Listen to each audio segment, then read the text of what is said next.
Hey, so in this video,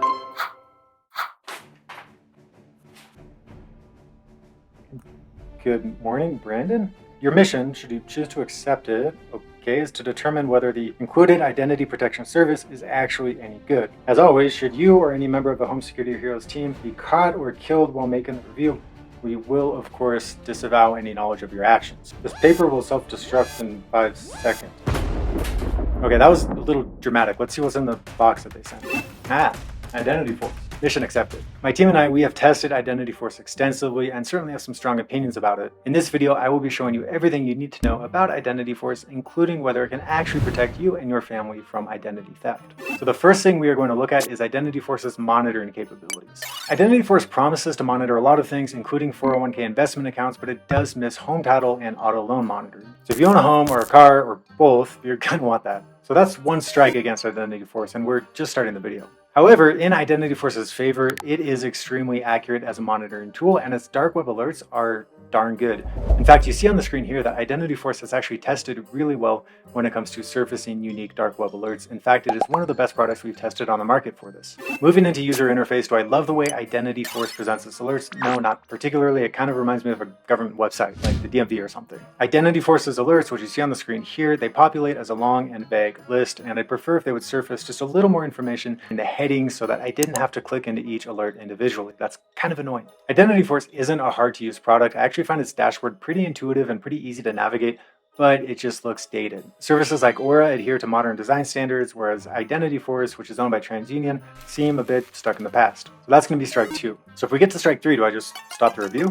Or does it mean mission complete? Once again, I've mixed up metaphors here. Regardless, there are no strikes against IdentityForce when it comes to their threat resolution capabilities. IdentityForce's service team is top-notch and is available 24/7. IdentityForce offers white glove restoration services, and I, along with members of the Home Security Heroes team, have called them repeatedly at all hours of the day and night in order to test their professionalism, and it's pretty high. In fact, IdentityForce will go so far as to even protect your identity after you die if you subscribe to one of their plans, which is totally morbid, I know, but something that I guess we'd want to consider. Especially because identity thieves are known to target the deceased specifically, making it very difficult for surviving family members. Another thing that I appreciate about IdentityForce is they offer identity restoration services for all members of your immediate family, even if they're not enrolled in the family plan. That's basically unheard of in this industry. So let's talk about insurance. And insurance with IdentityForce is nothing to write home about. Like most identity protection companies, IdentityForce offers $1 million in insurance policy coverage against identity theft. And no, that doesn't change if you have more than one person on your plan. That's potentially a problem because identity restoration services, lawyers, missed pay,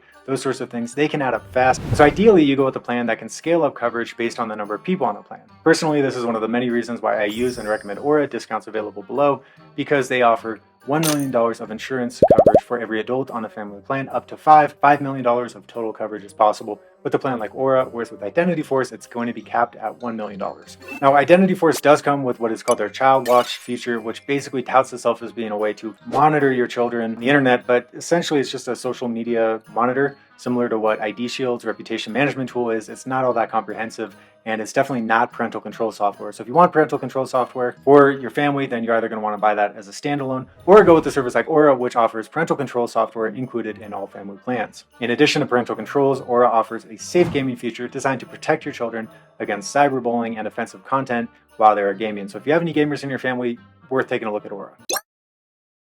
Now, moving into features with IdentityForce, they are, to put it bluntly, a little boring. You're going to get a VPN, you're going to get recommendations on what you can do to opt out of junk mail, and what else do we have here? You're going to get some anti-phishing software, which is okay, it works reasonably well, but honestly, if you're using a privacy-focused browser like Brave, which is what we recommend at Home Security Heroes, you don't need the anti-phishing software offered by IdentityForce. Now, the credit monitoring offered by IdentityForce is quite good. I do like that you can see your detailed 2-year payment history right here in the IdentityForce dashboard. But IdentityForce's credit section does also come with some underwhelming features, including its credit score simulator, which doesn't seem to work. I haven't been able to get it to work, and nobody else on our team has either. Another point of frustration for me with IdentityForce is its pricing. If you go with this Ultra Secure plan, which does not include any credit monitoring at all, you are already starting at $17.99 a month. If you want to add in credit monitoring, your price jumps to $23.99 a month. And sure, it's great that IdentityForce offers in-portal credit lock with TransUnion. They're owned by TransUnion after all, but honestly, $24 a month for credit monitoring is pretty expensive. So what is my report back to the government going to be? Well, I'm going to tell them that IdentityForce is decent, but for the price point, probably not worth it. I like its credit monitoring, and IdentityForce's dark web monitoring is surprisingly great. But IdentityForce's add-ons are lackluster, and in general, IdentityForce is just too expensive for what it offers. Now, if you want to try IdentityForce or Aura, we are going to have exclusive discounts available in the video description below. You just need to click those, and you'll see the discount applied. If you are ready to dive deeper into the world of identity protection, keep watching. The video is going to autoplay next, and I'll see you there.